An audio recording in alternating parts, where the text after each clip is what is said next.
After the last full council meeting, I would remind all councillors of the need to be respectful to their fellow councillors by listening quietly to their questions and not shouting across the chamber. Whilst I appreciate political views differ, there is a need to conduct council meetings in a civilised, professional and most of all respectful manner. I don't need to remind you all that these meetings are now recorded and disrespectful conduct reflects badly on all of us and does not put us in a good light with the public. Thank you. The first item on the agenda is apologies for absence. Apologies for absence have so far been received from councillors Balmain, Greenhoff, Ibison, Jones, Wilson and Holden. Are there any other apologies? Councillor Duffy? Councillor Fail? Councillor Raylan is running late. She may well be here, but she's travelling from Liverpool, so it depends on traffic. Councillor Ian Amos?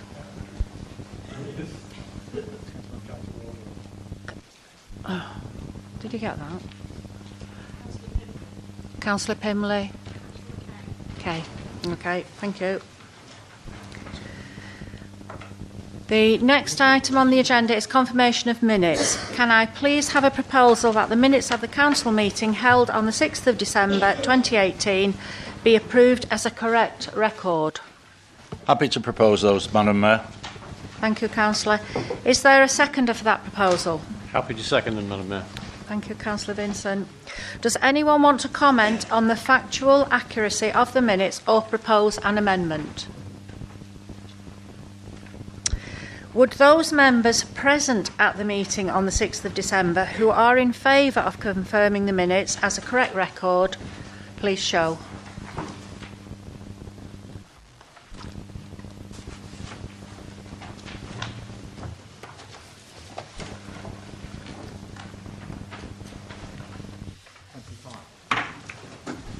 Those against?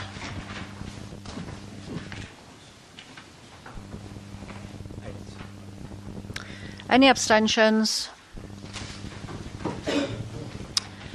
The minutes of the meeting held on the 6th of December are confirmed. The next item on the agenda is declarations of interest. Do any members have any interest to declare on any items included in the agenda? No. None. The next item is announcements.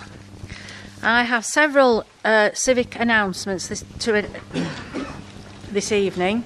Firstly, a reminder that the Mayor's Charity Ball will take place at the North Euston Hotel, Fleetwood, on Friday, the 8th of March 2019 at 7 p.m. for 7:30. Tickets are £35 and are available from Andrea Mullin. Secondly, our Mayor's charity concert performed by the Blackpool Male Voice Choir will be held at the Church of St Peter and St David, Lord Street, Fleetwood, on Thursday, 14th of March 2019 at 7 p.m. Again, tickets are available from Andrea Mullin. Thirdly, on the 22nd of February, Regenda are sponsoring a concert by the Royal Liverpool Philharmonic Orchestra at the Marine Hall, Fleetwood. Invited guests are obviously free, and Regenda hope to price the tickets at an extremely affordable price.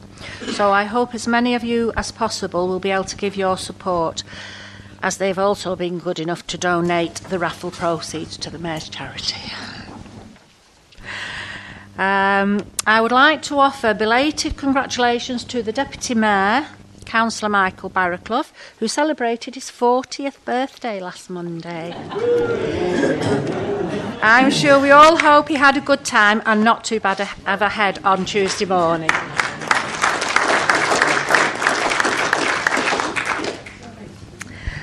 Now, I am pleased to announce that, subject to her re-election as a councillor on the 2nd of May 2019, the Mayor-elect for 2019-2020 is Councillor Anne Turner.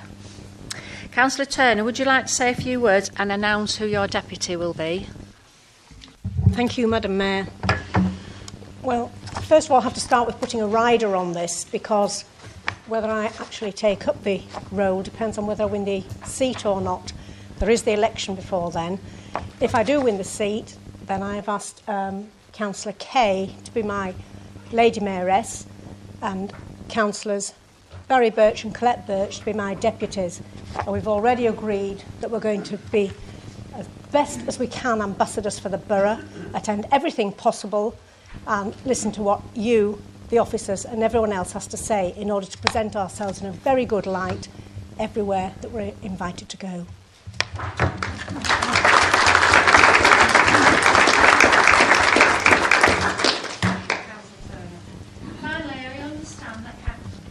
Councillor Ruth Duffy would like to make an announcement. Councillor Duffy. Thank you, Madam Mayor. I'll try and keep this brief. I think most of you know that I've recently been diagnosed with cancer. It has been detected early. I had been extremely anaemic, as I was at the December meeting last year. I'd just had quite a few blood transfusions. Scans have shown, though, that it has spread outside of my colon, but it's not affected my major organs, which is a positive. We just have to see if it's affected lymph nodes when I have surgery, which will be happening 2 weeks today. Hopefully, they will remove it all, and obviously chemo after will rid anything else. But I would like to take this opportunity to express my sincere thanks to those members from all sides who have sent their heartfelt, warm wishes and genuine offers of support. It has meant an awful lot. To get a text or get an email just saying how are you, it really does help you get through the day. And it just shows who your friends are. And not only that, it shows that political allegiances can be put aside at times like this, and I do thank you all. I'm pretty positive, and so is the surgeon, that I will make a full recovery. How I do realise it will be some time before I'm fully fit again. I'll have to get used to sitting around even more so than I do now, and have Ian waiting on me even more so than I do now. I had already stated my intention that I wouldn't be standing again, but due to surgery, recovery from that, and then chemo, this is probably my last meeting. I've been a councillor for nearly 16 years, and in that time I've had some hard-fought battles in here with numerous leaders and out of the chamber, but now I do face my biggest battle yet, and this is one I really do hope to win. Looking back, though, I have really enjoyed my time as a Mount Moor councillor. It has been hard work, but also rewarding, especially when something is achieved that can make a difference to just an individual or the community. However, once I have fully recovered, and I am pretty hopeful of that, I will be happily looking forward to, no more council meetings, less hours at work, which I've already sorted, that was first on my agenda, and more time spent in somewhat warmer climates, namely the Algarve. Can I finally add that I wish all those standing at the May elections, everyone, the very best, and that whoever is elected, they always endeavour to put the needs of the residents first in all their decision making. Thank you, Madam Mayor.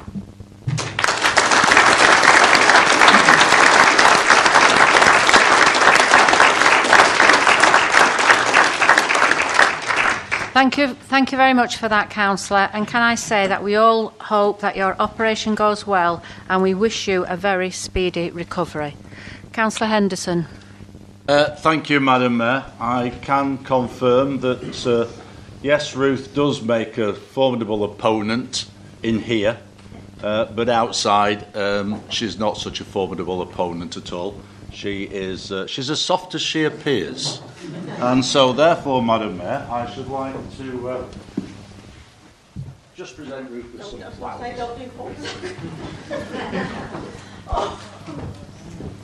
Told you.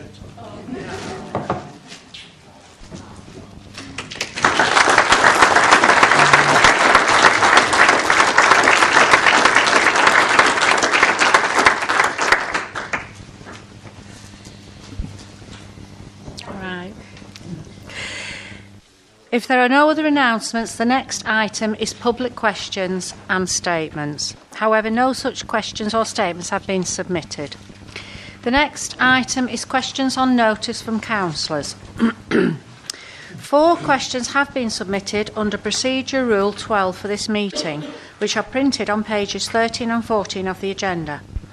However, since the agenda was published, Councillor Ruth Duffy has withdrawn her question to the leader because a report on the members' allowance scheme, which was the subject of her question, is to be considered later under agenda item 9.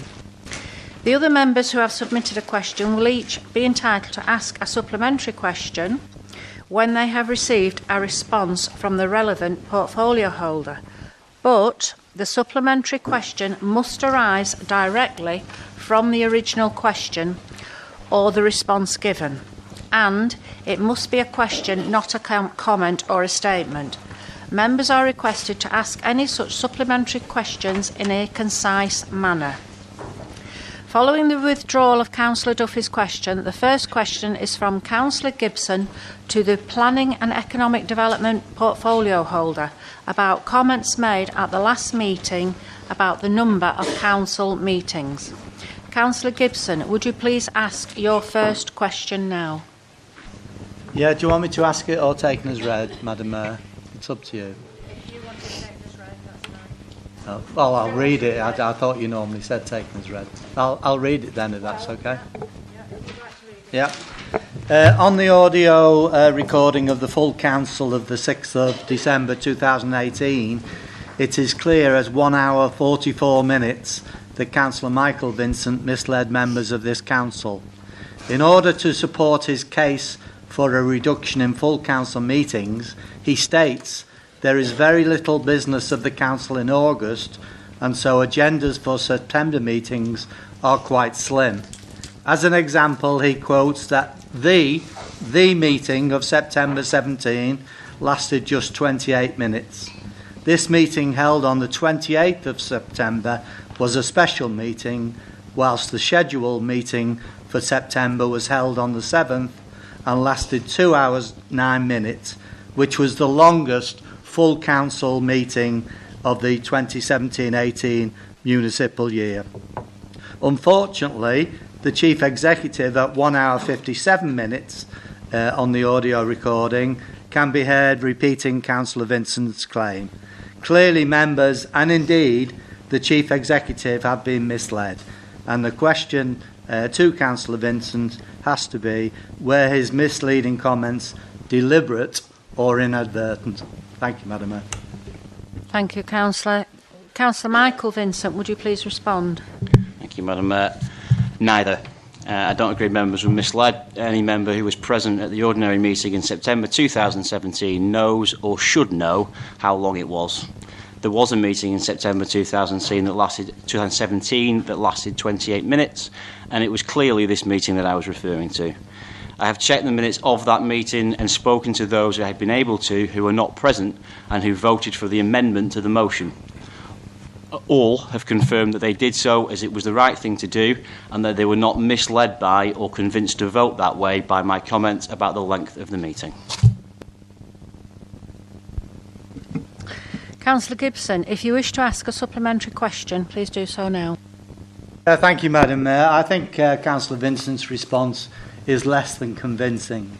He refers, and it's on the audio, he refers to the meeting of September 2017. There were 2 meetings then. And if you access the full council agenda, minutes, etc. on the website, it is clear meetings are listed in date order. It's inconceivable that anyone could identify the special meeting of the 28th of September, but not the scheduled meeting on the 8th of September. They're listed next to each other on the council website.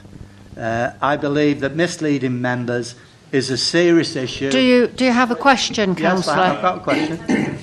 I believe misleading members is a serious issue, and in my view, so serious it is a resigning matter.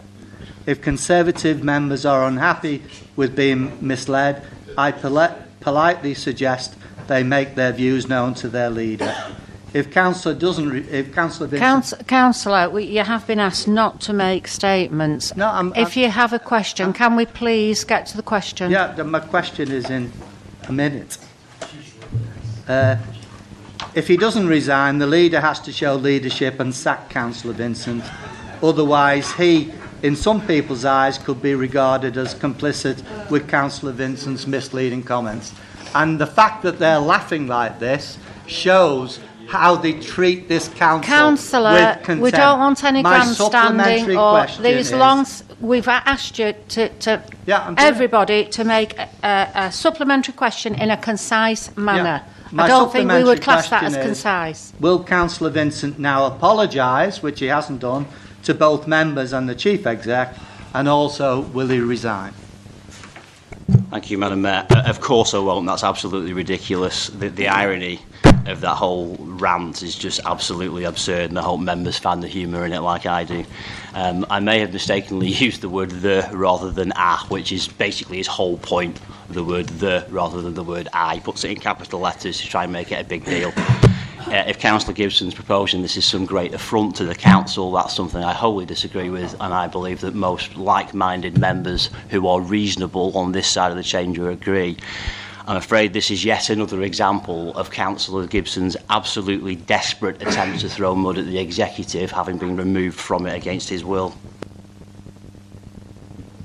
Thank you. The next question is also from Councillor Gibson to the Planning and Economic Development Portfolio Holder, this time about matters relating to member development. Councillor Gibson, would you please ask your question now? Thank you, Madam Mayor. Within the Wyre Council Constitution, the responsibilities of the Economic Development Cabinet member includes to consider matters relating to member development. The former Economic Portfolio Holder not only sat on the Councillor Development Group, he chaired the group. Does Councillor Michael Vincent not consider he should follow the fine example of Councillor Murphy and not delegate his responsibilities to Councillor Henderson, who does sit on the Councillor Development Group? One definition of delinquent is failing in one's duty. Does Councillor Vincent not consider he is failing in his duty by not sitting on this group?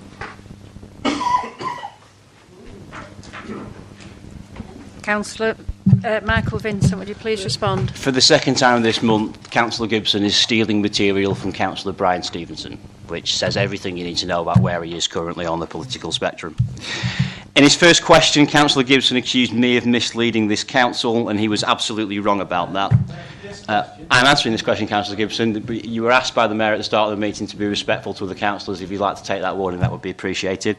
Quite hypocritically, his second question is a clear attempt to mislead members, as he is or should be fully aware of the true facts surrounding the reasons why a Cabinet member sits on the Councillor Development Group. For those that are not familiar, it is a requirement of North West employers that, for them to award a council a 5-star rating, any member of the executive must sit on the committee. It is not a requirement of the Constitution or of North West employers that this be the Planning and Economic Development Portfolio Holder. My constitutional responsibility is to consider matters of member training, and no mention is made of sitting on or chairing the committee.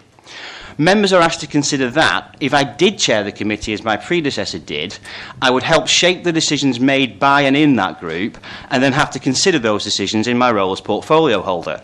Where is the scrutiny in that arrangement?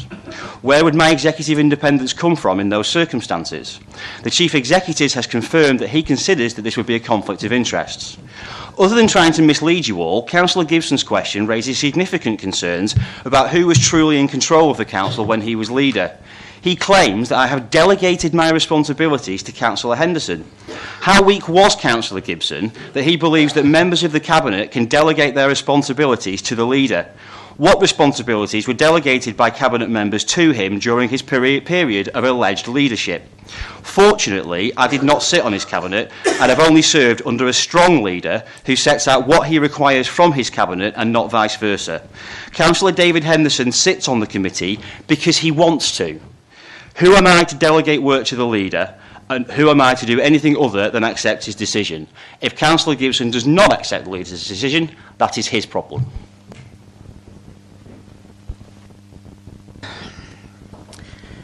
Councillor Gibson, if you wish to ask a supplementary question, please do so now. I will do, Madam Mayor, and I can assure you I will be shorter than the answer that we have just received. I believe an apology is in order, Councillor Vincent. I was hoping you would agree to sit on the Councillor Development Group, as you could then raise the issue of member training on the use of loose words. For example, Councillor Brian Stevenson often accuses you of being a political delinquent, and I am aware that gives some annoyance to Conservative members. Delinquent is defined as failing in one's duty, irresponsible, slack. Councillor Vincent, you clear this definition bar with room to spare. So in your view, should Councillor Stevenson apologise to all delinquents for comparing them with you? Thank you, Madam Mayor.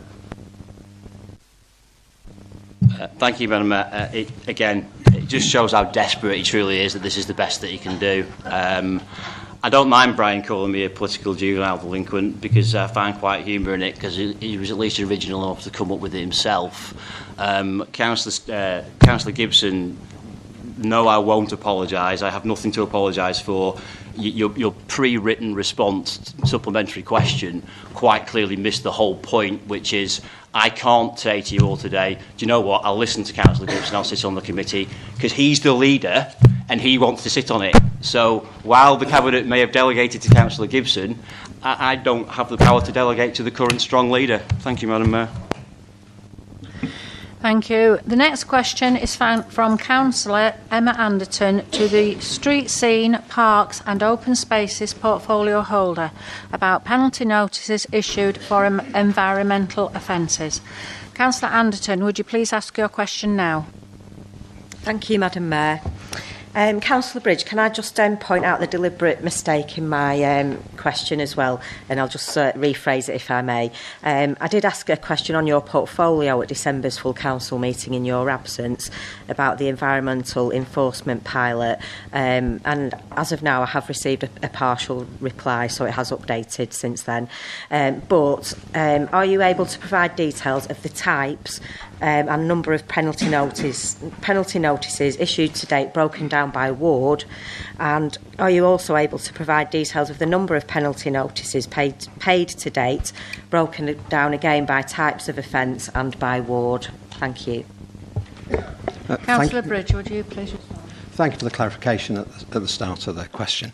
I understand entirely why you want this information, and the whole point of part of the exercise is we want to give you that information as well. But it's a pilot scheme that's only been going for a few weeks, and because it's only been going for a few weeks, for instance, often the fines haven't been paid yet. What we're planning on doing is giving you quarterly updates of where, what and how. That's important because then we will use that information to see where we need to target.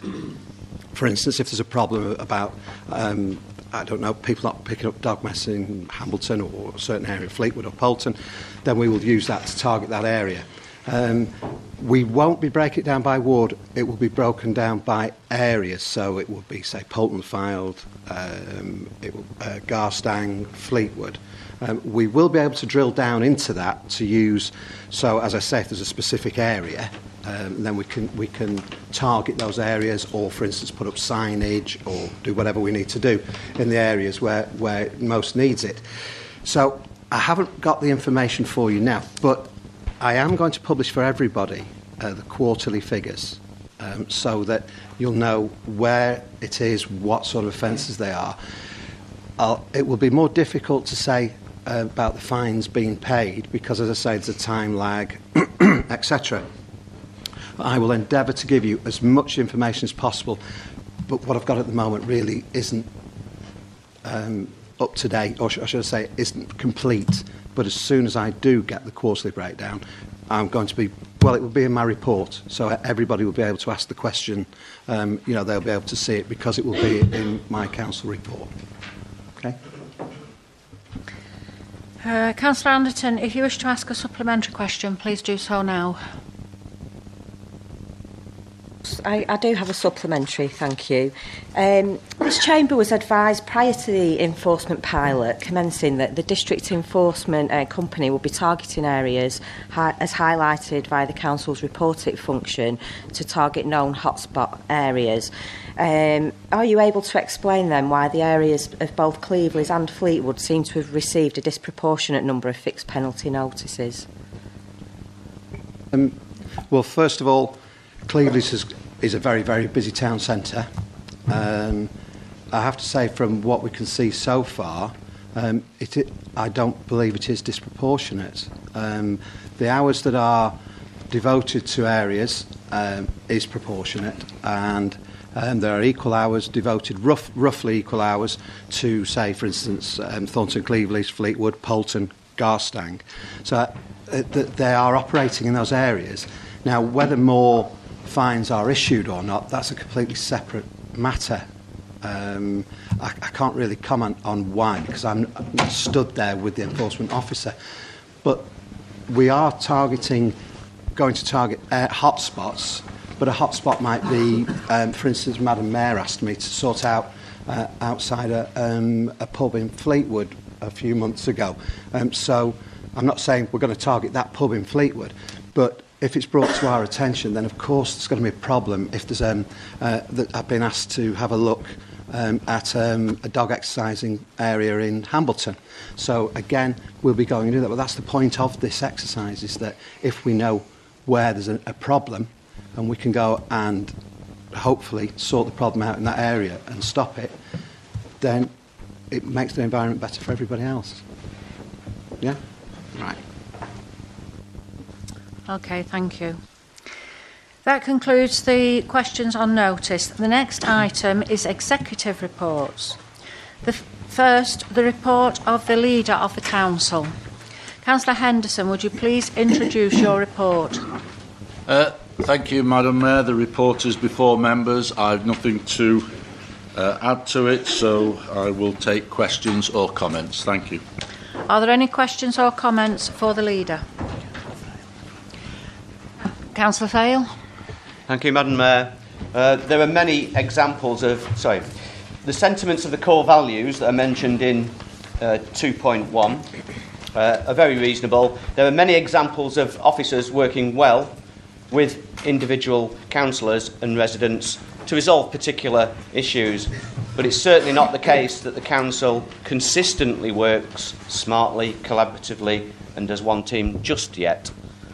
The council needs to be more inclusive, ensuring all councillors, including the minority group, are treated fairly and with respect, and that everyone's contribution is truly valued. Many of the reports reaching full council would have benefited from a committee or group review, and those councillors with specific or local knowledge. The council is missing a trick by not making best use of the skills and knowledge of councillors, and that is something that must change. Let's recognise honestly where we are now, or prepare to be underwhelmed about what we can achieve. Thank you. Councillor Henderson. More of a statement, Madam Mayor, than a question, I think.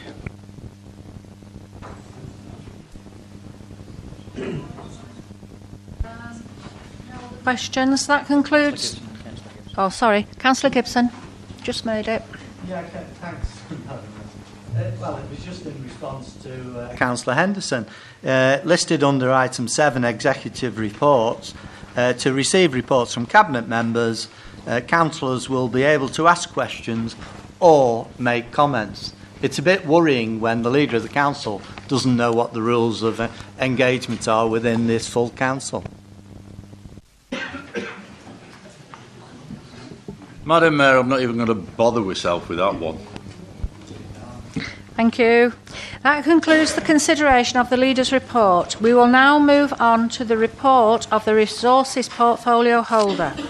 Councillor Alan Vincent, would you please introduce your report? Thank you, Madam Mayor. The report's in front of councillors. I'll take any questions.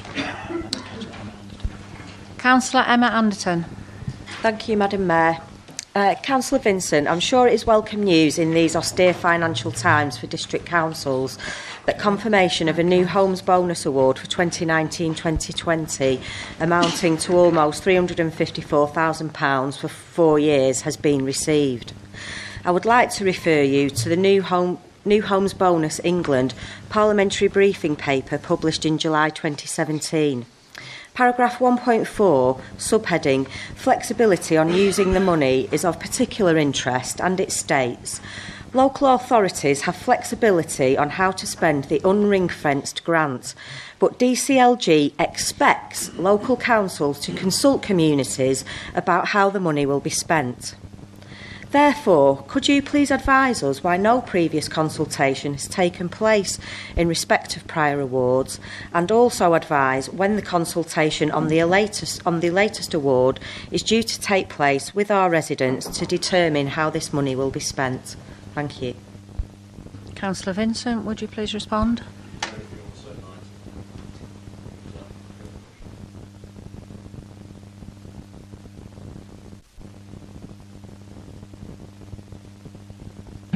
You've raised that issue, I think, a year ago, and the point being made now was made exactly in pretty much the same way then.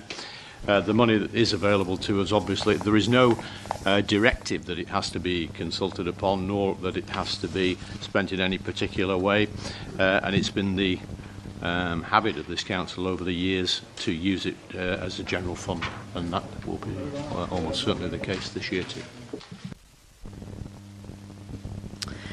Councillor Atkins. I was just saying under 3.1, I'm pleased that the contract has at last been finally signed and all the money is paid in, and I can assure the constituents that the Garstang councillors will be keeping a very close eye and working with key worker homes that there is as little disruption to the car park as possible over the coming months. So thank goodness that's happened. Thank you, Madam. Thank you. Councillor Gibson. Yeah, thanks, Madam Mayor. It was on 2.4 as well. Councillor Henderson has covered some of the points I intended to make, confirming that Wyre will receive this £353,975 for each of the next 4 years. However, it's not the whole situation. I have contacted our finance department and they tell me the way the system works is that the previous year's national New Homes Bonus Awards are included in the receipts, so that the last year of the NHB Award 2016-17 will be included in 2019-20. The next 4 years, the actual NHB receipt to Wyre will be £1,406,242 in 2019-20, 923,976 in 2021, 697,853 in 21-22, and 353,975 in 22-23.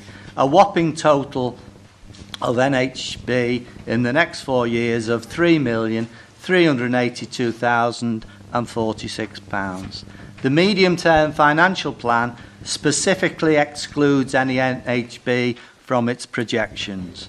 Members are being sold doom and gloom in order to increase the council tax. The MTFP projection of the council tax increase in 2019-20 is 2.99%, which roughly brings in £269,000.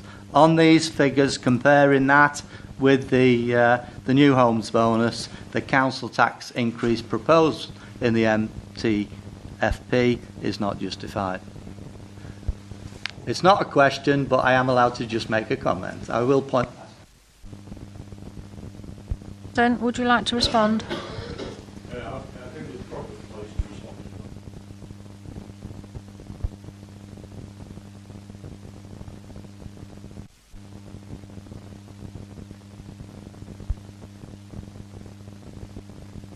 Okay, thank you. That concludes the consideration of the Resources Portfolio Holders Report. We will now move on to the report of the Street Scene, Parks and Open Spaces Portfolio Holder. Councillor Bridge, would you please introduce your report? Thank you, Madam Mayor. It's mentioned in the report, but I do want to highlight it. I would like to thank the staff who worked over Christmas and did a superb job. We even had street scene people out there on Christmas Day, which I know it's an obligation we have as a council to do, but for them to work on Christmas Day.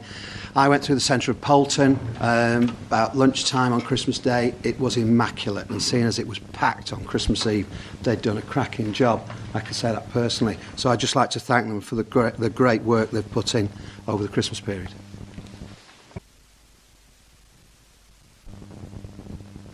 Yeah, it's really just an observation, really, more than anything. On the 18th of January, the Jameson tip will close for 6 weeks.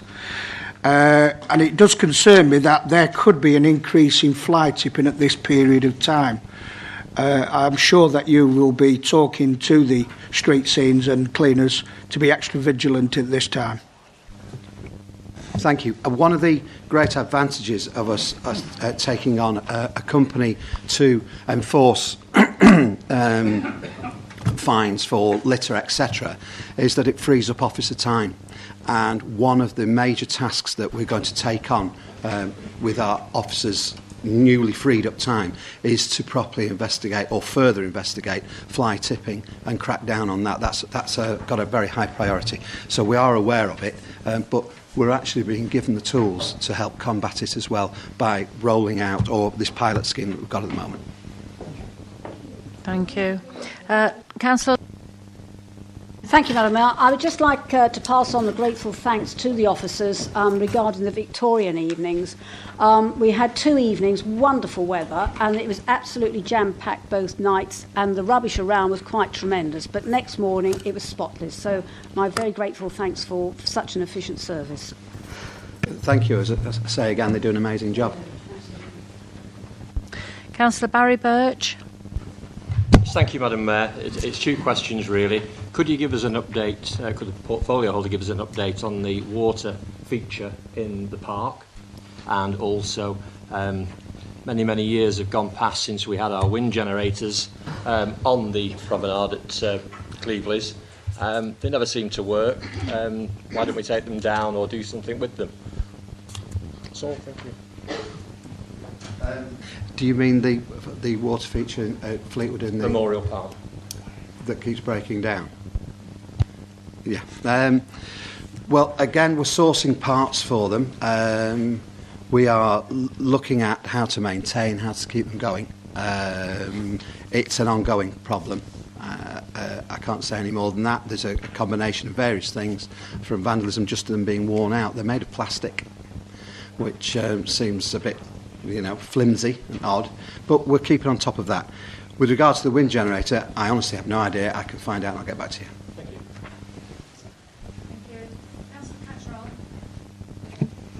Thank you, Madam Mayor. Councillor Bridge, I recently had cause to dispose of 2 large household items. A very nice young man on the phone took my details and said someone would be round the following morning between 9 and 12, which I was most impressed about. Sure enough, 2 pleasant young men arrived at 9:30 to pick them up. Could you please pass on to the department how very impressed I was with the courteous, efficient and professional service provided by all those involved, and what a brilliant service we offer? Well, thank you for that. I certainly will. And with such an efficient service, that helps stopping fly tipping, because people are more likely to use the service rather than go and dump it elsewhere. So I will pass that on. Thank you. That's it. That concludes the consideration of the report of Street Scene, Parks and Open Spaces portfolio holder. We will now move on to the report of the Planning and Economic Development portfolio holder. Councillor Michael Vincent, would you please introduce your report? Thank you, Madam Mayor. Just one update to give. 2.1 with regards to the Wyre Business Survey. The Fleetwood councillors in particular, we've extended it for a further 2 weeks, and the specific reason for that is there's a huge pot of money available, which is the Future High Streets Fund, and we're looking at making a bid to get some real capital to do something with Lord Street. That bid it will live or die by the evidence. We're going to focus, there's 2 apprentices starting in the department, and they're going to go out and really focus on trying to get businesses on Lord Street and the surrounding areas to complete that survey. If you know anybody who has a business on Lord Street or any of the roads off it, get them to fill it in, please, because the more evidence we have from businesses, the more evidence we have in support of the bid, the better chance we've got of getting a large chunk of money to really regenerate and rejuvenate Lord Street. Other than that, happy to answer any questions.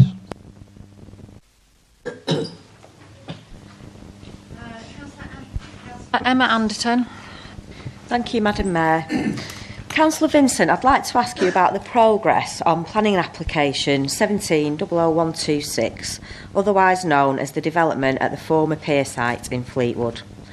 I last queried the position of the application with you in this chamber on the 6th of September 2018, following which I received a written update from the planning department which stated, I can inform you that at present the applicant solicitors and the council solicitor are in the midst of an ongoing exchange of correspondence in an attempt to finalise and conclude the S106 agreement so that it may be agreed, signed by all relevant parties. I am informed that the differences between the parties are now minimal and it is hoped to conclude the agreement soon. Upon completion of the agreement, the planning permission can be issued. So, as it is now 4 months since the matter was hoped to be concluded soon, and a staggering 18 months since this application was heard and approved by the Planning Committee, would you agree with me that it is high time this Council brought the application back before the Planning Committee, this time with a recommendation to reject, based on the applicant's inability to fulfil his legal obligation in respect of signing a suitable Section 106 agreement? Thank you, Madam Mayor. Certainly my understanding that that's not possible. The Section 106 agreement is still not signed, negotiations are still ongoing, but there's certainly not a provision for us to bring them back to reassess the planning application because the deal's not been done at this stage. Councillor Fail.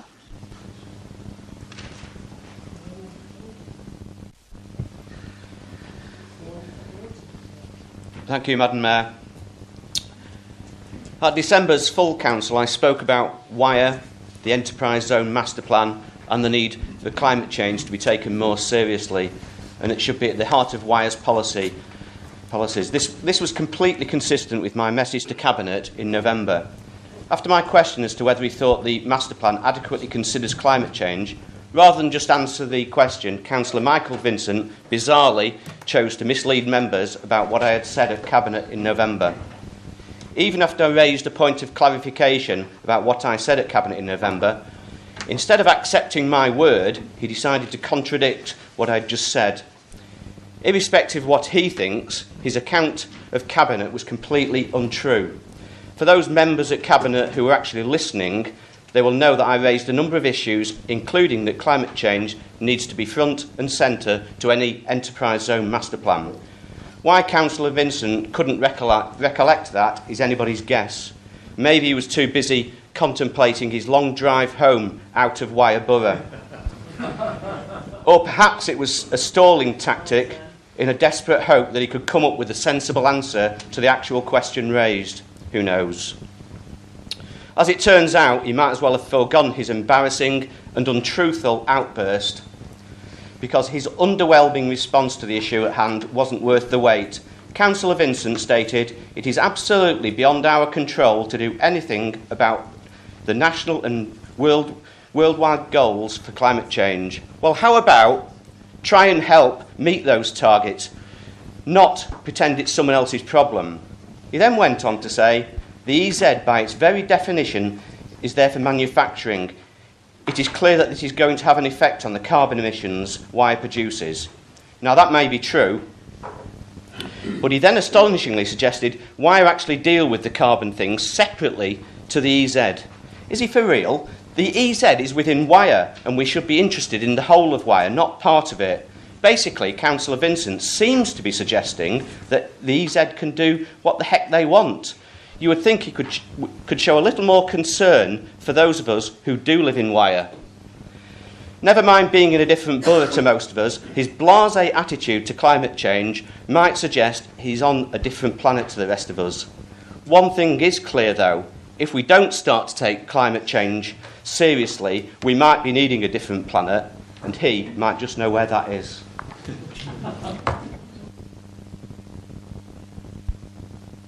I will respond to that, Councillor Fale, because it was absolutely pathetic. Councillor Fale is obviously not aware of what carbon offsetting is, but most of you who obviously follow the news in some respect and actually know anything about climate change rather than just ranting on and having personal digs about where I live, you may actually understand that if you have a large-scale manufacturing enterprise zone, which brings in a great deal of benefit to this borough, and a great deal of employment, and essentially what we're saying is, and what I said last time was very simply, the enterprise zone will clearly have a negative effect on the carbon footprint of Wyre, and what we should be doing is looking at how we offset that in other areas. If he can't get his little head around that, that's not my problem. As for his comments at Cabinet, he is outright misleading you when he says that he did not go off on a little hissy fit, because he did, about the fact that at the back where we were considering the comments from people, they didn't take him seriously. He is still affronted by that some 6 weeks later. He is still asking questions and getting all personal with his attacks. Madam Mayor, point of clarification. Is Councillor Vincent allowed to lie in this chamber? I'm not lying, so that's fine. He did say that, and anyone who was actually at Cabinet, other than on Councillor Fale's, what Councillor Fale says, and Councillor Fale very clearly stated that it was wrong that we went out to consultation for matters and then we didn't accept the views of the people who he had consulted with. He was referring to himself, whose opinion is the only one he ever cares about. Madam Mayor, I've made my point very clear about the climate change on the enterprise zone. We do and are well aware of the issues of climate change. We do consider them in everything that we do. However, it would be remiss of me to sit here and say that the enterprise zone, which is large-scale industrial manufacturing, will not have a negative effect. What we need to do is look at how we offset that.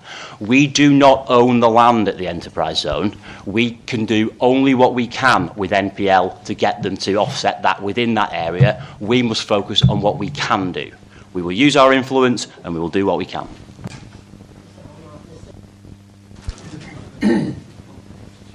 Councillor Shewan. Thank you, Madam Mayor. The fact is, the EZ is very greatly reduced area of industrial land available to it now compared with that of ICI, and what all I can say is if your projections in getting work into that area, much reduced area, it's got to be considered as office blocks, and these office blocks are going to have to be skyscrapers to get the amount of employment out of that area as once was in it.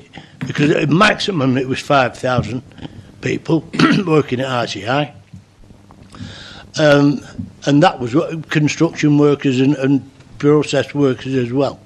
So I don't see how you can big up this EZ and why you're saying it's such a great enterprise, because it's not. And when you read your accounts, most of your accounts refer to the EZ's areas of around here, Blackpool and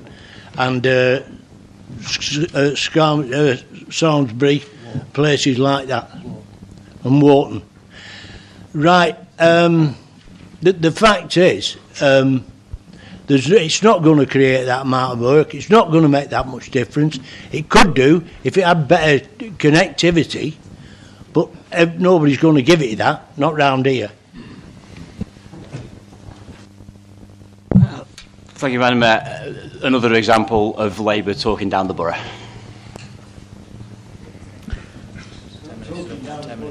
Sorry, Councillor, the time's up. That concludes the consideration of the Planning and Economic Development Portfolio Holders Report. We will now move on to the report of the Neighbourhood Services and Community Safety Portfolio Holder. Councillor Berry, would you please introduce your report? Thank you, Madam Mayor. Just want to mention to colleagues that there will be a cyber crime conference to be held on the morning of the 31st of January at Ribby Hall. This is being organised by the police and Land Pack. They're usually very good conferences, so if any member wishes to attend, could they please contact me within the next couple of days so that I can book them in. Other than that, Madam Mayor, my report is before members, and I'll do my best to answer any questions.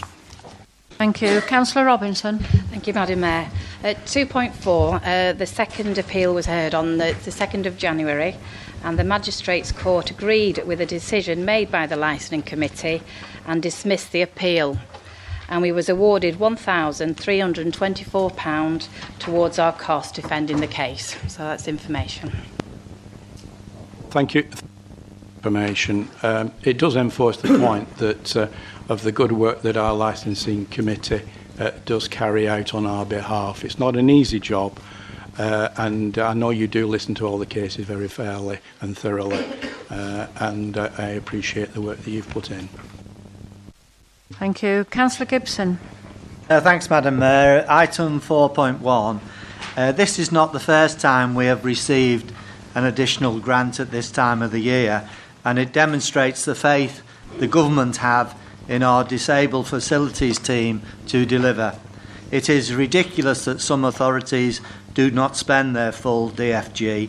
The Wyre team do deliver and should be congratulated. If you could pass that on. Yeah, I greatly appreciate your comments on that. I was at a meeting this afternoon with Regenda when we were discussing disabled facilities grants, and I think I'm right in saying that over this year we're hoping to spend about £2.5 million on DFGs over this year, and we're one of the lead authorities in Lancashire, and I think that if there is any available money that the government does have, that we put in for it, and we hopefully get it. So it just illustrates the excellent work that this team is putting in.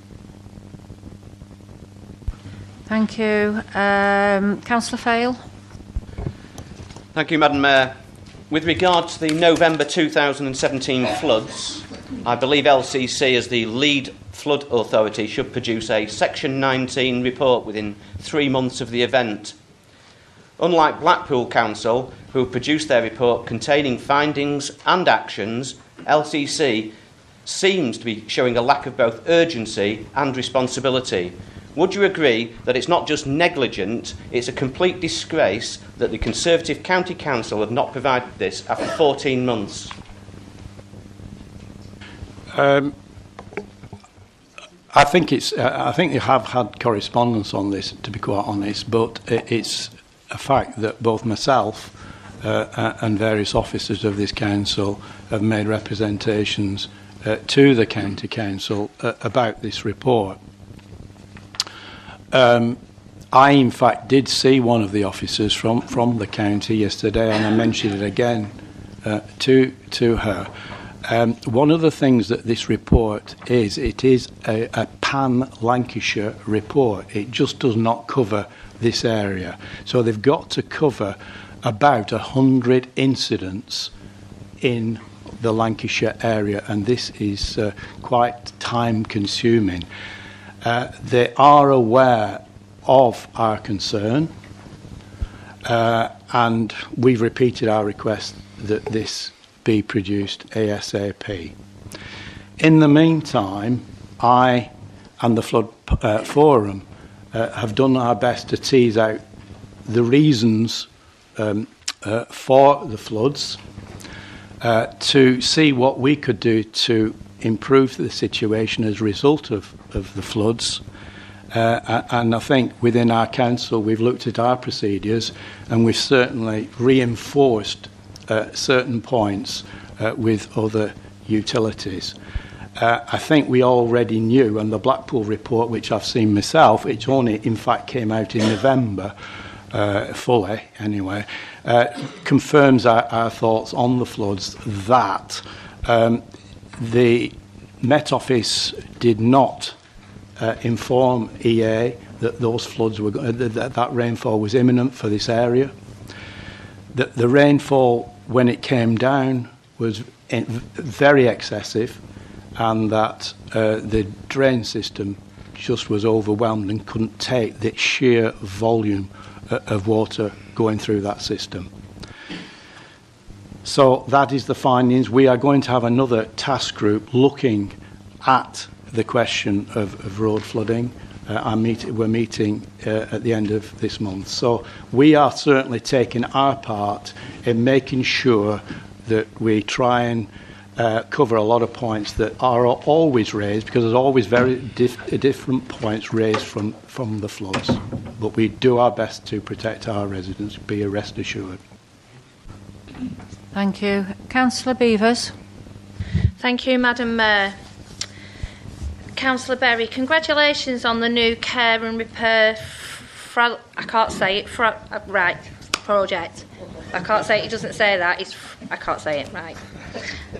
The lips won't go around it. Anyway, your report tells how we are working together with the Wren GP Plastic on a new initiative supporting frail patients living in Garstang, Great Eccleston and the Overwire areas, identifying frail patients who are at risk of being hospitalised.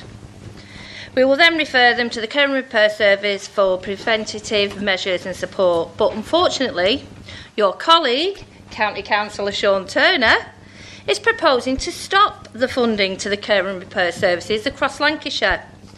Can you tell me, Councillor Berry, what work you have done to find funding to continue with our brilliant care and repair services? Because if County Councillor Turner gets his way, all funding for the home improvement services across Lancashire will disappear by the year 2021. I think it came out as a possible proposal from Lancashire County Council, and they invited our comments, and I can assure you that our team, led by Mark Broadhurst, has put in a very fulsome response to it, that we want to continue with that work. We've pointed out the fact that we do spend our budget, and in fact some boroughs in the east of Lancashire are not spending their budgets, and in fact they have got one borough, in fact, I think has got a balance of about £2 million on this. So we spend our money, we do the job. And we have said, look, if boroughs can't spend the money, we will certainly do it. And will you please transfer those funds to us? That is the proposal we've put, because we are anxious to continue with that service. Thank you. Councillor Lady Atkins. Thank you, Madam Mayor. I attended yesterday the environment meeting regarding flooding yesterday, and I was surprised, as were other people from Garstang, that there had been remedial work on the floodgates. Is there, and this is going to be lasting for about a couple of years whilst the big project is being developed at the moment, is there any way that we can ensure the Environment Agency lets us know about that? Because, as I say, it came as a complete surprise about anything being done with those floodgates. Can we get the information out to us? Thank you. Yeah, I mean, we're doing our best to get this information. Sometimes this is the advantage of having a flood forum, that we do get to get some sort of information out of them, and I think it's very gratifying that they have done this work so quickly, which was essential work. And I think I personally feel that without the work of the Flood Forum and the various flood action groups, we wouldn't have been seeing so much action being carried out at Garstang and Cattrall.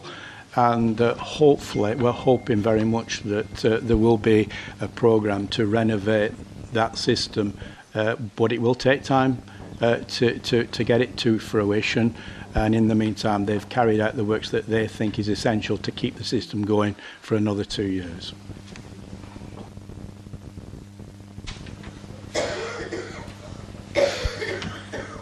Thank you. Thank you. That concludes the consideration of the Neighbourhood Services and Community Safety Portfolio Holders Report. The next report is from the Leisure, Health and Community Engagement Portfolio Holder. Councillor Bowen, would you please introduce your report? Thank you, Madam Mayor. I haven't really got much to add to the report, but I would just like to reiterate what the Mayor has said about the tickets for the the event that's going to take place at the Marine Hall. It's about, it's reflecting the heritage of the people of Fleetwood, and they've been filmed at schools and all over Fleetwood in the summer.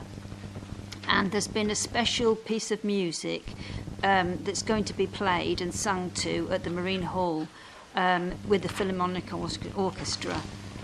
This is going to be filmed, and it's going to be on television on the Inside Out programme in March, so it's well worth going to see. I hope we all support it.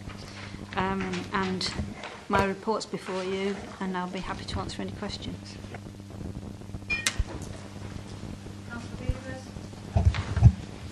Councillor Bowen. The Marine Hall advertised last year, 2018, a New Year's Eve 70s and 80s disco. So I decided, along with friends and family, to attend this event and support the Marine Hall at the same time. So along went my husband to book the table for 12 at the cost of $19.95 each. On trying to book a table, he was informed that it wasn't possible to book a table. When he explained that some members of our party needed to be sat down, he was told only 30 people had booked, so as long as we got there early, we should probably be all right.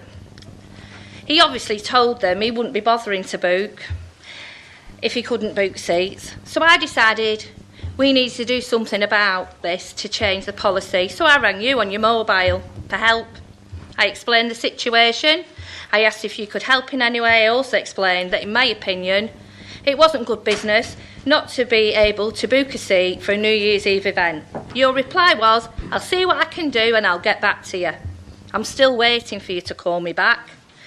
I am reliably informed that the evening was cancelled and the 30 people who had booked got the money back. My question is, are you intentionally ignoring me, or do you treat everybody with the same amount of total disregard as you've shown towards myself? Well, actually, I did ring you back, and I left a message, and it said, I have spoken to Julia at the Marine Hall. Yes, I did. I rang you back, and I left a message to say they were going to reserve a table for you if you got back to them. But obviously, in fact, I gave her your number, and she said she was going to ring you as well. So to say that we've ignored you, that's a complete lie. Anyway, the event organisers have had that event in several other towns. They with the same policy, they don't reserve tables. But obviously it doesn't work in Fleetwood, so they're going to look at it again for next year with reserving tables. But to say I didn't get back to you is a total lie, because I did get back to you, and so did Julia. Excuse me, you did not ring me back. I believe that to be totally untrue. If somebody rings me, I always get back to them, so don't come with that one.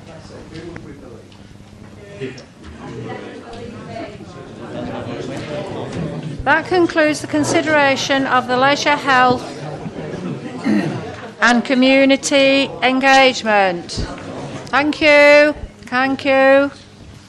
That concludes the consideration of the leisure, health and community engagement portfolio holders report, which is the last of the executive reports this evening.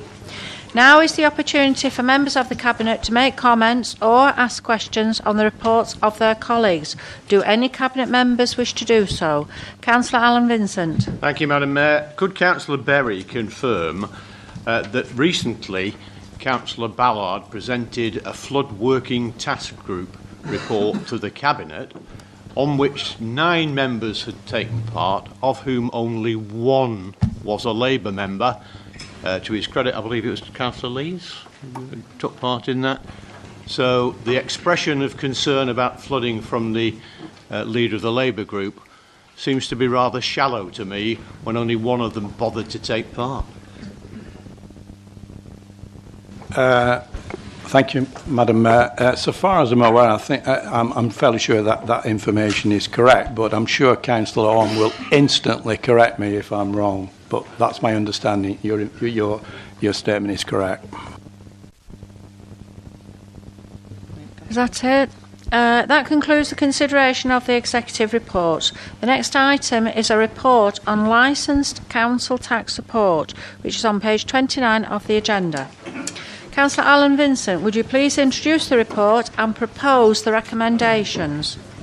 Thank you, Madam Mayor. This is quite a complex and involved report, as indeed universal credit is itself.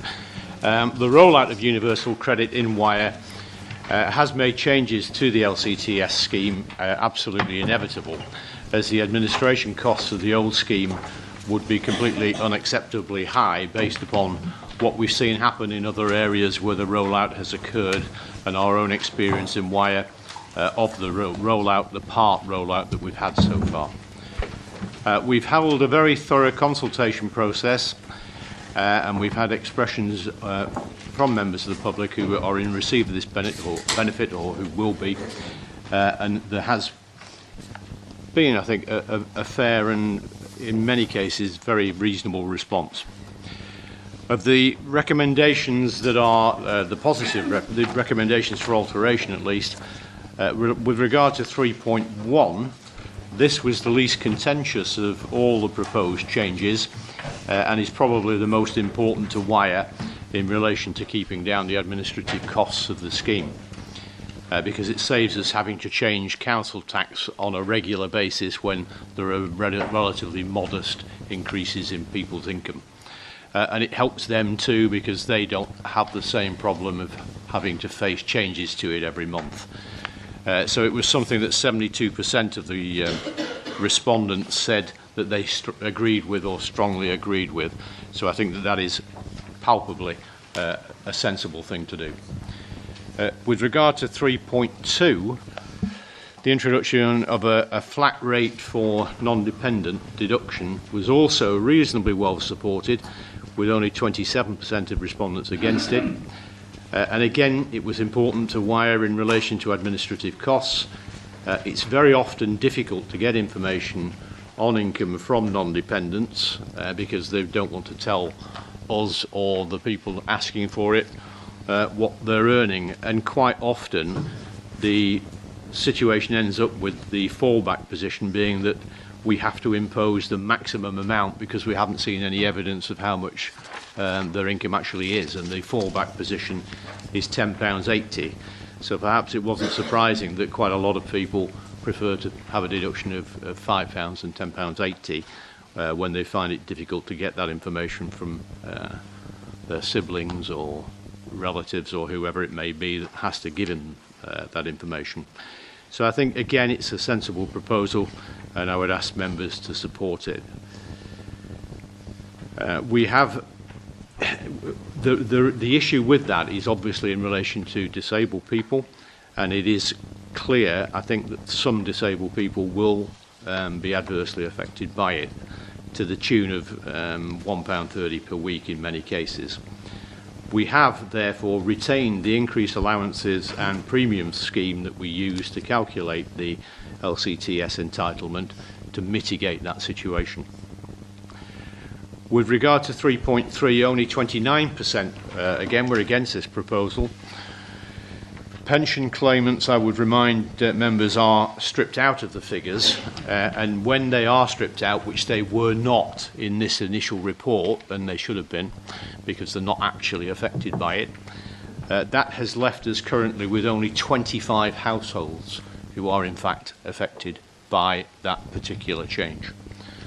Of those 25, obviously I can't give individual details to you. Everybody tends to use Band D as Band D claimant is going to be the average. In this case, there's only actually one Band D recipient who claims it. And there are a number of recipients of the benefit who are in bands above Band D, and the majority are below Band D. So it affects a relatively low number of people, and there is, if there is hardship, genuine hardship, there is a scheme which is advertised on Wyre's website for you to appeal on hardship grounds. So I would ask you to support these proposals. 3.4, I would remind you, confirms that we intend to carry on with our long accepted scheme that we only ask people to pay a maximum of 8.5%. None of our neighbours on the Fylde coast do that. They both require people to pay a great deal more than that. I think in one case 25% and in the other 27.5%. So we are extremely generous in what we ask them to pay in the first place. So we've always considered the people who need this support as being important to us, and we have always provided the best support that we possibly can, whilst treating the rest of our residents and the rest of our taxpayers fairly as well. There are no other changes proposed at this time. I am not going to give any guarantees that this will be all we do, because I have to say that the vast majority of other councils have done more. Some councils have done everything on the list that we consulted on, not just bits of it. And most councils have done more than just 3 bits, as we are proposing to do. So I can't give you any guarantees that we won't have to take more action, because we can't say for sure what this will cost us in total in admin charges or in payments over the next year. So we will have to keep a very close eye on it. We think we know, but you never know until it happens. So I would ask you all to support this. I accept that there are some failings with it. I accept that it would be nice if we could protect everybody to the nth degree, but the reality is that the cost of this scheme, if we did that and did nothing, would be far too high for us to put that burden on the rest of our taxpayers. So I would ask you to support the scheme. Thank you. Is there a seconder for the proposal? Happy to second that, Madam Mayor. Thank you. Are there any comments, questions?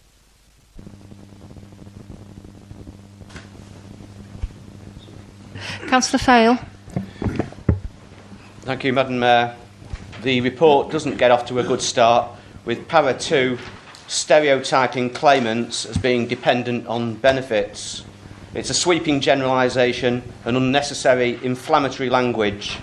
This report should not be providing opinions about claimants. It should be about fairly administering the council tax support scheme.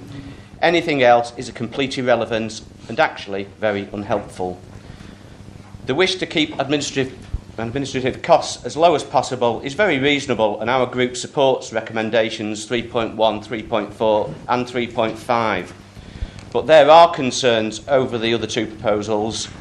There is a lot to consider, and it's felt that had this been thoroughly reviewed by committee or group, then some of these issues, which I'll mention in a moment, could have been ironed out. We are where we are, but for the future, there has to be a better way of dealing with such reports. I've got a suggestion. How about working smartly and collaboratively? Before I continue, can I propose that each recommendation is voted on separately?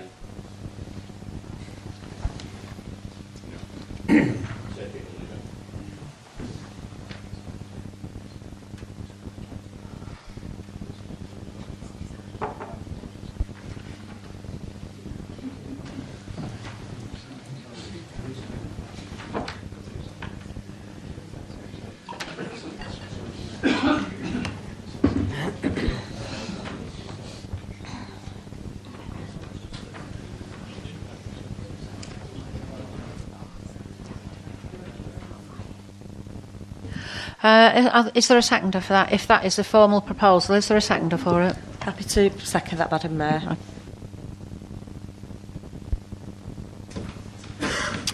Okay, those in favour of the proposed amendment that each of the recommendations are voted on separately, please raise your hand.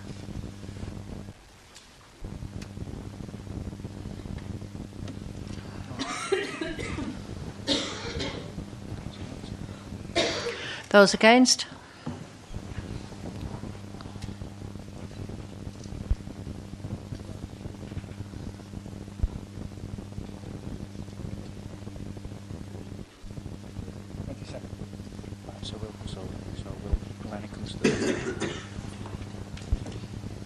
Okay, that amendment, that amendment is lost, so we vote on the recommendations en bloc. Okay, I have Councillor Gibson. Sorry, could I continue, sorry? Oh, sorry, I didn't realise you hadn't. Yeah, I was just, at that point I wanted to find out whether we could discuss these separately. Okay, thank you, Madam Mayor. 3.2. On the face of it, the introduction of a flat rate non-dependent deduction seems reasonable, as it removes the requirement placed upon claimants to obtain earnings details of non-dependents. However, the Equality Impact Assessment says that this change will impact negatively on the disabled. The table on page 54 seems to indicate that about 417 claimants will be negatively impacted by this change, but the exact impact is unclear, with an anomaly between the deductions reported on page 54 and those on page 33. Whether the impact of recommendation 3.2 is a deduction of £5 instead of £3.60 or £3.70 needs confirming, but either way, it would appear recommendation 3.2 will impact on those where the non-dependents are on the lowest incomes. To ensure this is not the case, we propose 3.2 be amended to a £3.60 or £3.70 deduction, whichever one of those is correct. With regard to recommendation 3.3, the proposal seems to affect 55 second adult rebate claims, not the 58 as per 5.12 on page 33. What isn't clear is what the actual monetary impact is on this group of people. Individually, a Band D property would lose out by £433.44 per annum, but as to the exact impact on the group as a whole, that information has not been provided, although I do take that Councillor Vincent provided some information on that. It seemed like the figures were less, but I don't know the exact impact still.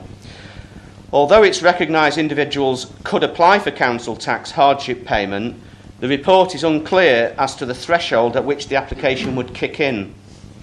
Is it likely that one person will be successful, or is it likely the majority would succeed?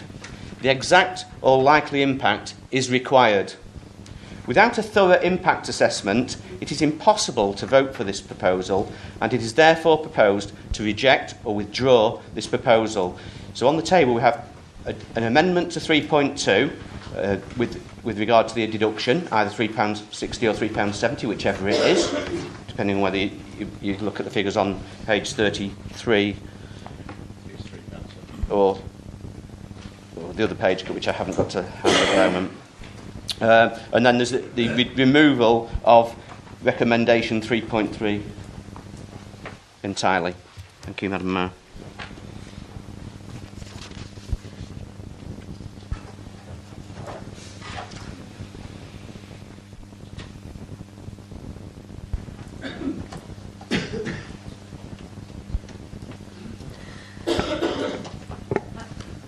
We have a seconder for that proposal. Happy to second that, Madam Mayor.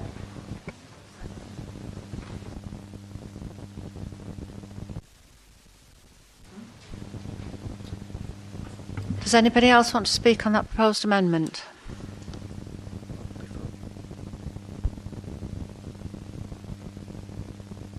Before we move any further, can we have confirmation of which figure is actually correct, £3.60 or £3.70?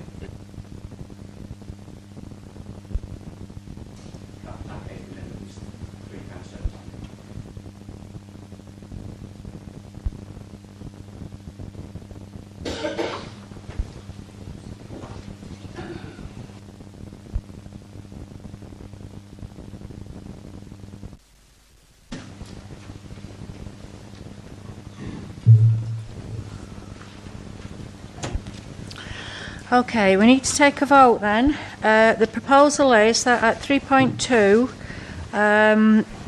the deduction is amended to £3.70 and that paragraph 3.3 is deleted, removed.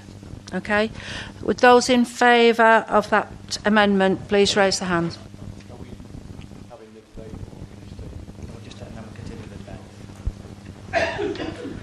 Those in favour, please show.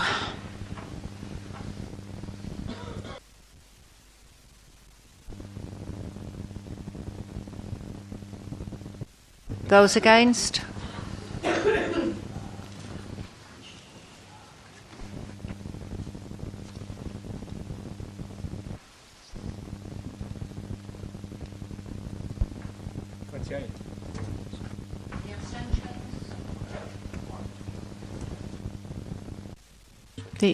The amendment is therefore lost, and we continue the debate. Have you finished, Councillor Vale? Yep. Councillor Vincent. Sorry, Councillor Gibson. Can I sue you for doing that? I'll be very brief. I was going to ask Councillor Vincent to confirm the proposed scheme is still very generous compared with our neighbouring authorities, but I think he covered that in his comments. Any other comments or questions? Councillor Vincent. Councillor of the recommendation, will you please respond to the debate?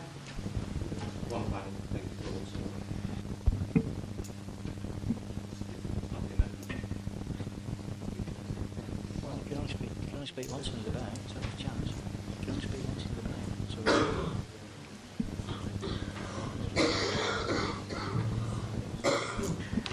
I'm afraid you're only allowed to speak once in a debate. That was on the amendment. This is not an amendment.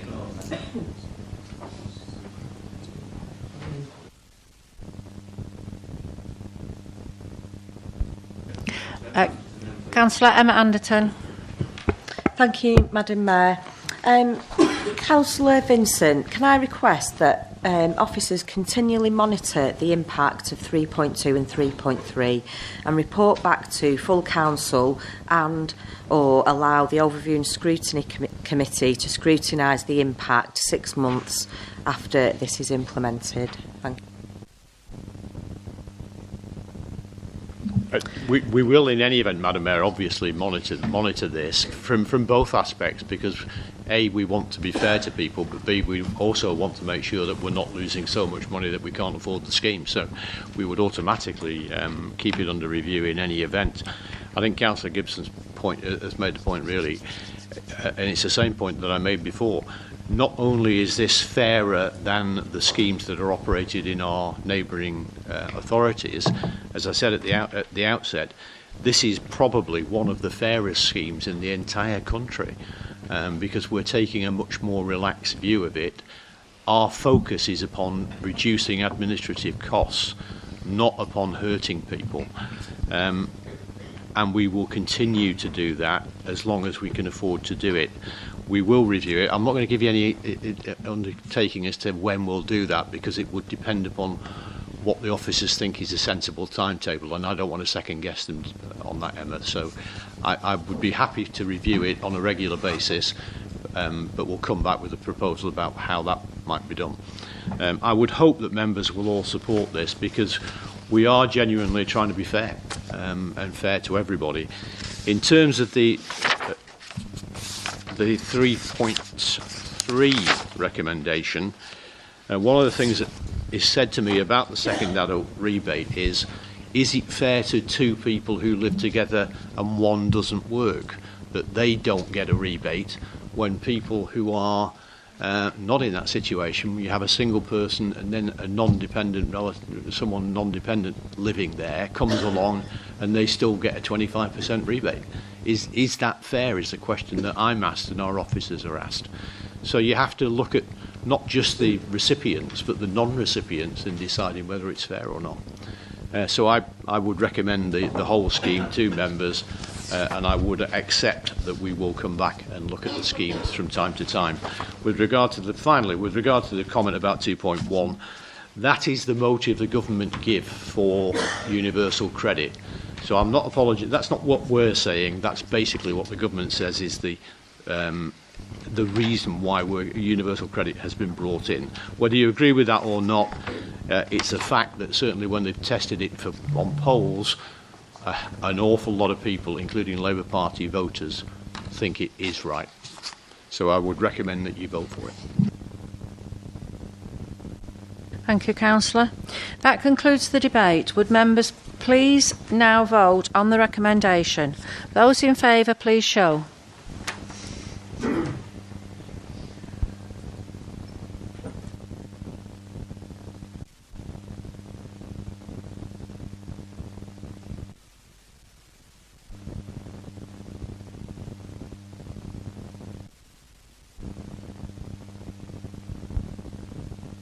Any abstentions?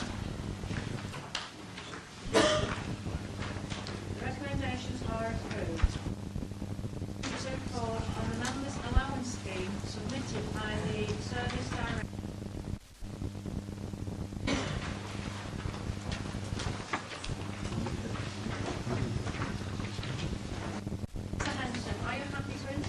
report and we propose the recommendations, please. Thank you, Madam Mayor. Yes, I'm happy to propose the report and the recommendations at 3.1 to 3.4. I'd just like to make a couple of comments.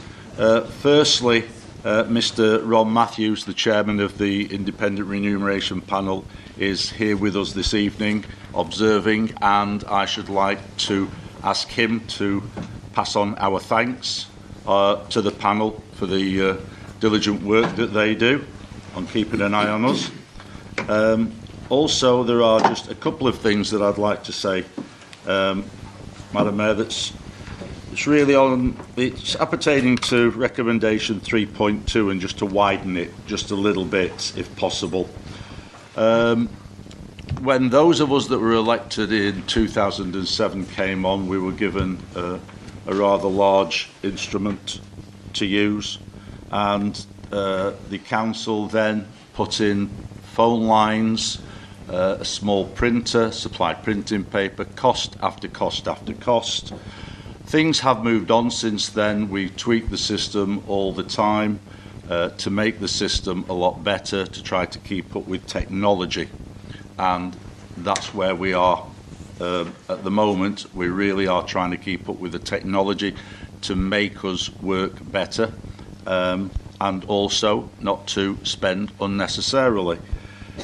There are a couple of things that I've been concerned about. The Planning Committee, having been a member of it and knowing what it's like, they will continue to receive paper agendas because their agendas are very thick. There's a lot of reading, they have to make the notes, so that will continue for the foreseeable future.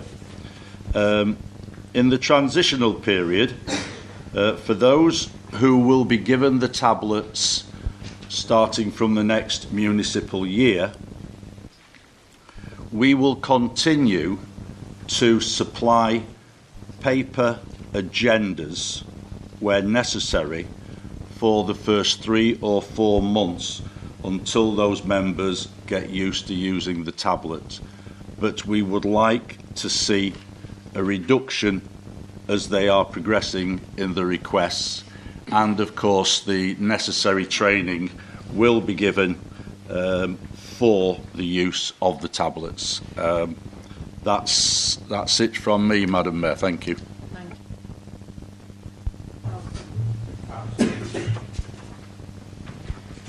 Are there any comments, questions or amendments?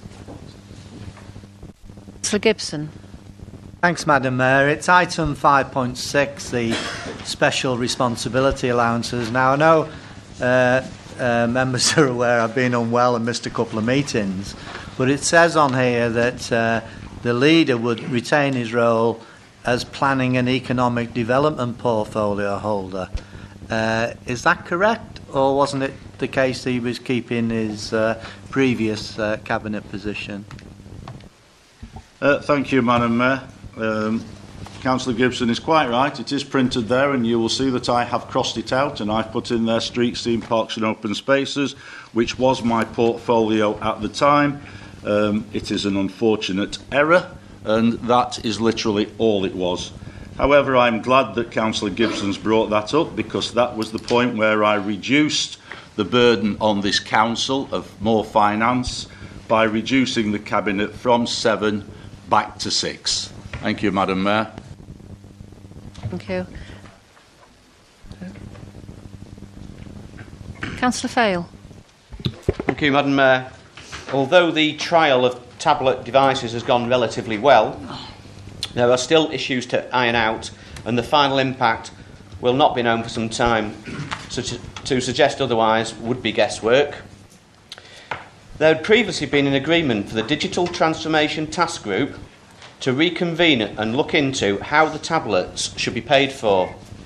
However, it would seem that the Conservatives on the ONS committee have decided to go against that agreed approach, bypass due process and allow the Independent Remuneration Panel to determine the impact themselves. Had ONS proceeded with the task group as previously agreed, a formal impact assessment could have been presented to the IRP rather than them seemingly determine the impact themselves, when they really aren't in any position to legitimately do that.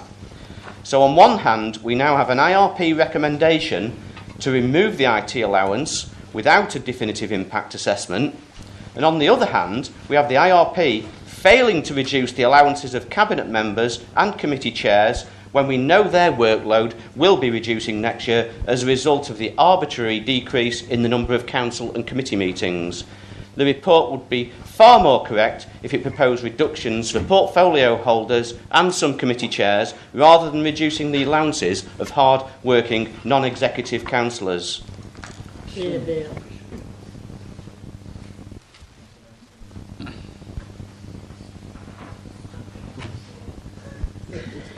Councillor Brian Stevenson. I'm obliged to you, Madam Mayor. My comment or question is really, it's just a bread and butter one. A lot of this is, you know, to a working class lad like me who only went to a council school, it's a bit highfalutin.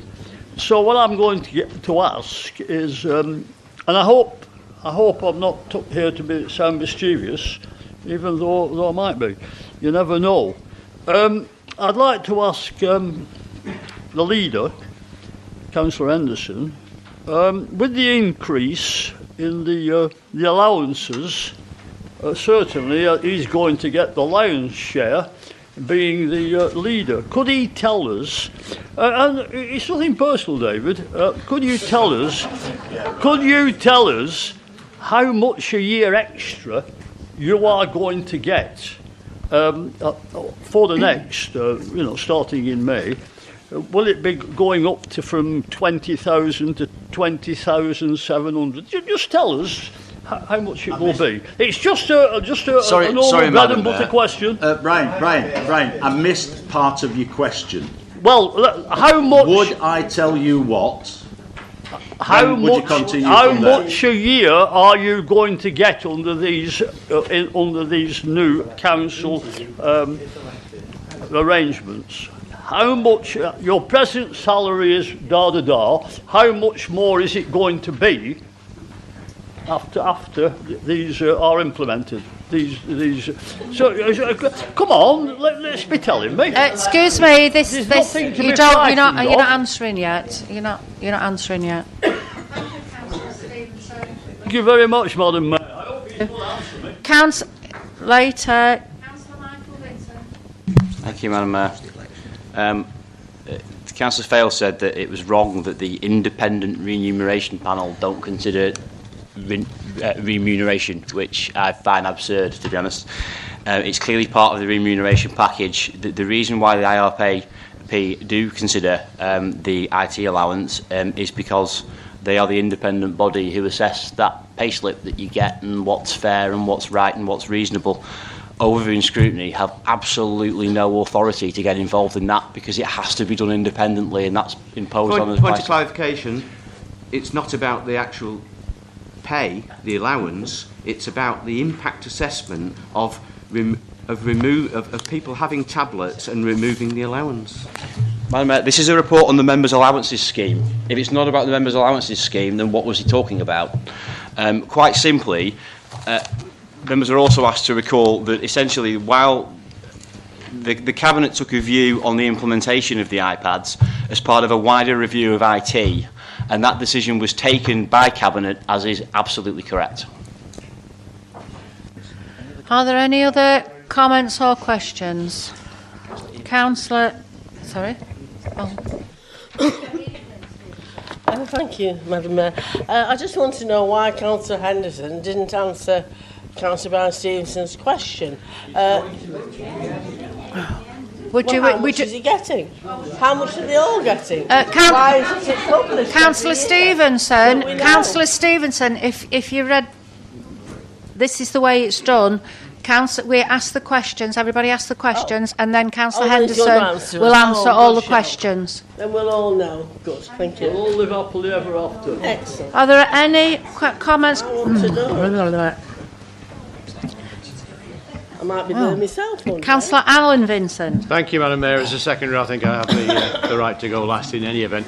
I have to say that the fact that Councillor Fail wants to consult on something comes as no surprise to anybody. The Labour group dither about everything, the professional ditherers. You will recall that when we had a scheme whereby there was going to be 75% of the NNDR retained by this council, which had been approved or was approved by every other district in Lancashire, including all the Labour ones, bar Lancaster, who had a special reason, his group abstained on it because they can't make a decision about anything. They are professional. Point of clarification, that is not true. We actually voted for it. Come on, Alan, play the game. Is that it? Play the game. We can make a decision to get shut of you lot. We'll make that decision. Right. Councillor Henderson, as the proposer of the recommendation, would you please respond to the debate? Yeah, well, I'll try to, Madam Mayor. Councillor Brian Stevenson. It's a 2% increase. If you would care to go onto the Wyre website and go into councillors' allowances, you will see just how much allowances, I know we get taxed, but it's not pay, how much allowances we all get. You may multiply mine by 2%. Bingo, you've got your answer. You make me know. Tell me no, what do you do? Work it out.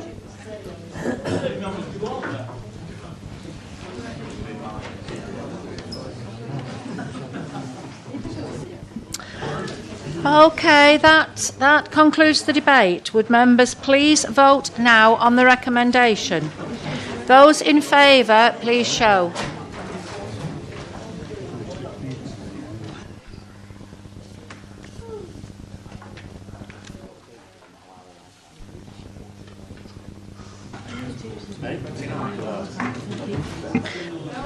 Those against?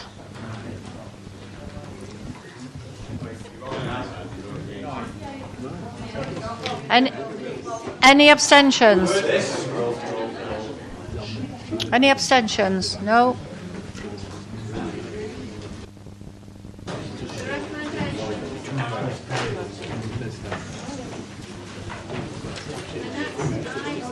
The next item is notices of motion. However, none have been submitted, so that concludes the business for this evening and the meeting is closed. Thank you for attending.